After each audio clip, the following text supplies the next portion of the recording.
Welcome, my name is Leroy Size. I'm going to be presenting on Tlacahuapahualiztli, Neixtlamachiliztli, the cyclical processes of indigenous knowledge systems and indigenous educational models in transforming education. However, before we get started, I want to properly introduce myself. As I noted, my name is Leroy Size. I am currently the coordinator for the Title VI Indian Education Program at Jeffco Public Schools. I am also an adjunct faculty member within the Ethnic Studies Department at Colorado State University, where I teach Native American history. Originally, I am from Albuquerque, New Mexico, in the small neighborhood of Atrisco, known as Atlixco Nahuatl, but now I live in Denver, Colorado. So the intention of this presentation is to gain a understanding of how the development of the whole child is vital to creating pathways for success amongst our students.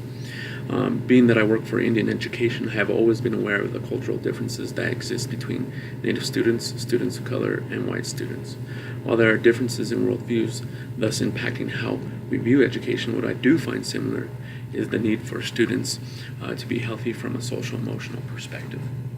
In addition to social-emotional development, another important aspect to take note of is the difference why specific racial and ethnic groups attend school. We may be learning the same content, but for a different reason. It might be an approach to how we view community and how we support our community. And so with that, I'd say that the idea of education varies from community to community. Knowing this, my team and I have focused most of our efforts in supporting the emotional development of American Indian and Alaska Native students within the district. That is not to say that we don't offer support within the academic realm, but it does stress that our academic support is, by federal mandate, only supposed to be a supplemental support to those programs and districts that offer the primary source of education.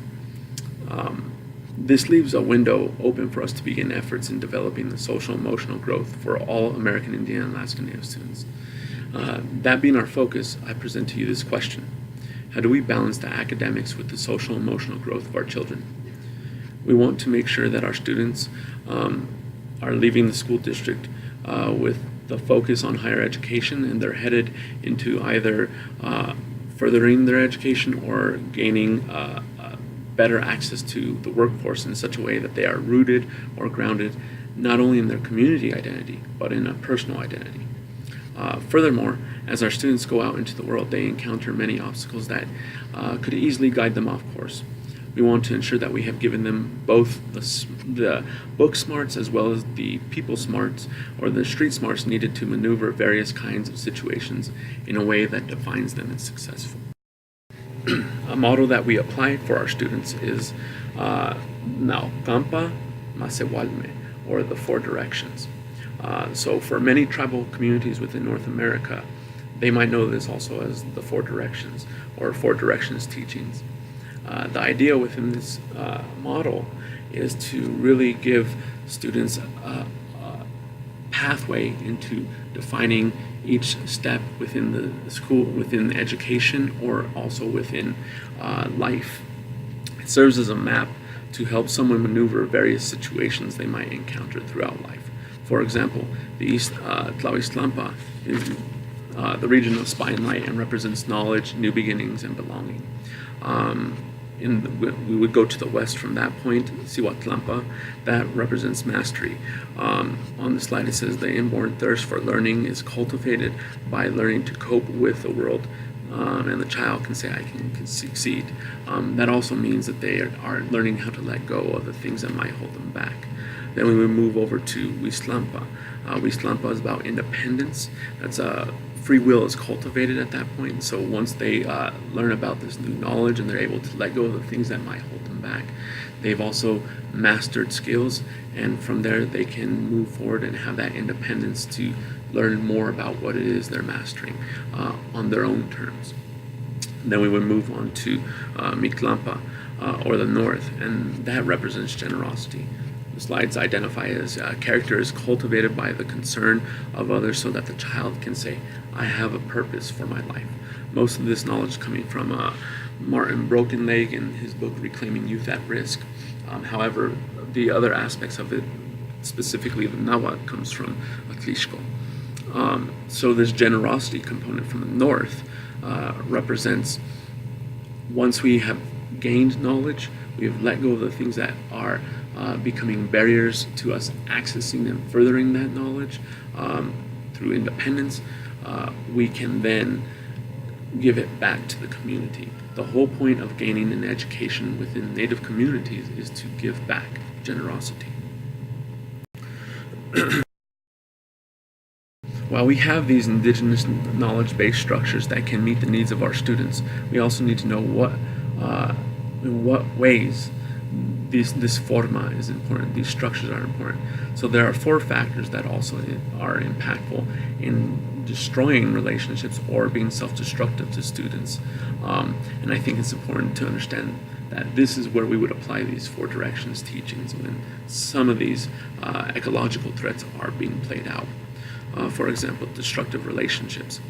This is again in a relationship that might be abusive.